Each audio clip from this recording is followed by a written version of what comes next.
करण मंगल करण श्री गणपति जी महाराज प्रथम निमंत्रण आपको।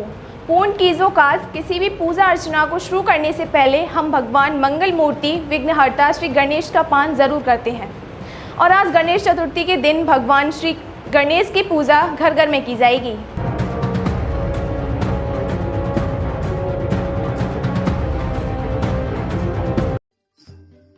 इस शुभ कार्य को करने से पहले भगवान श्री गणेश का आभार जरूर किया जाता है। कहते हैं कि एक बार भगवान कार्तिकेय और भगवान गणेश दोनों के बीच एक प्रतिस्पर्धा हुई थी, जिसमें उन दोनों ने भगवान भोले शंकर से पूछा कि हम दोनों में श्रेष्ठ कौन है। इस बात को लेकर भगवान शंकर ने कहा कि तुम दोनों में से जो भी सबसे पहले पृथ्वी की परिक्रमा करके वापस आएगा वही श्रेष्ठ होगा। इतना सुनते ही भगवान कार्तिकेय अपनी मोर सवारी विराजमान होकर ब्रह्मांड का चक्कर काटने चल पड़े, लेकिन भगवान श्री गणेश ने अपने माता पिता को भगवान भोलेनाथ और माता पार्वती की परिक्रमा करके अपनी यात्रा पूरी की। इस पर भगवान भोलेनाथ ने कहा कि गणेश सबसे श्रेष्ठ और हास्य। जब भी कोई व्यक्ति देवी देवता की पूजा करेगा सर्वप्रथम तुम्हारी पूजा होगी, तुम प्रथम पूज्य देवता कहलाओगे। तब से लेकर आज तक जब भी कोई मांगलिक कार्य का घर मंदिर आदि में आह्वान होता है तो भगवान श्री गणेश का पूजा अर्चना सर्वप्रथम की जाती है।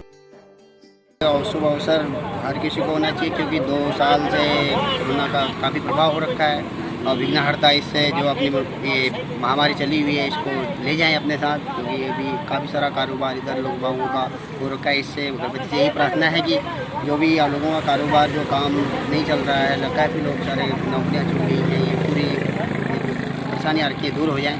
ये प्रार्थना यही प्रार्थना है गणपति जी से, और विश्वास है कि गणपति जी इस बार जो है ये कोरोना महामारी में विघ्नहर्ता इसको दूर करें। देखो ये गणपति की पूजा जो है नॉर्मली है, जैसे हर भगवान की पूजा करते हैं, बाकी तो अपना मन साफ है तो सब कुछ साफ है। अगर मन में थोड़ा सा संकोच हो गया तो आप कितना ही कुछ कर लो, उसके लिए आप कुछ नहीं कर सकते हैं। बाकी भावनाएँ आपकी जागृत हो, किसी चीज़ के लिए भावना जरूरी है। आपके मन में भावनाएँ हों और आप भगवान को प्रतिदिन पूजन करें, नहा धोने के बाद, स्वच्छ और पवित्र होने के बाद। उसी प्रकार सुबह शाम आरती करें, भोग लगाएं भगवान जी को, और उस प्रकार से आरती करके फिर प्रसाद चढ़ावें। इस प्रकार से भगवान जी की पूजा करें। और कहा जाता है कि माता पिता जहाँ हैं, माता पिता के जहाँ माता पिता है तो वहाँ पर पूरा संसार आपका वहीं पर है। और माँ तो उनसे बड़ा भगवान कोई नहीं है, क्योंकि जन्म देने वाली माता है, पालनहार हमारा पिता है, तो उनसे बड़ा क्या हो सकता है। पूरी प्रकृति तो वही समाई है ना। जैसे कि हम सालों से गणेश जी की स्थापना करते हुए आ रहे हैं और सालों से ही हम गणेश जी की मूर्तियाँ यहाँ से परचेज करते हैं, तो वो सारी कच्ची मिट्टी की हम बनी हुई लेते हैं, जिसमें ना तो कोई पक्के रंग का इस्तेमाल किया जाता है। जब विसर्जन का टाइम आता है तो गंगा में जब विसर्जन करने जाते हैं तो उसमें प्रवाहित हो जाए, आराम से वहाँ मतलब मेल्ट हो जाए। इस तरह से कोई भी चीज़ें गंगा को मतलब मेल ना करे, किसी तरह की परेशानी ना हो गंगा में। और आज जैसे हम लोग आयुर्वेदिक का काम कर रहे हैं, गणेश जी की जो प्रतिमा बनाई जा रही है वो कच्ची मिट्टी से बनाई जा रही है। जब हम इसको गंगा जी में, गंगा माँ में जब प्रवाहित करने जाएंगे तो जो आराम से मेल्ट हो जाएगी, जिससे ना तो कोई इसमें कोई पक्का रंग मिलाया गया है जिससे कोई भी हमें कोई परेशानी हो, इस तरह का कोई प्रदूषण नहीं होगा। महोत्सव को देखते हुए जहां एक और आज पूरे हरिद्वार में पूरे हर्ष का विषय है और लोग लगातार गणपति की मूर्ति को खरीदने का कोशिश भी कर रहे हैं, यहाँ भीड़ भी है काफ़ी।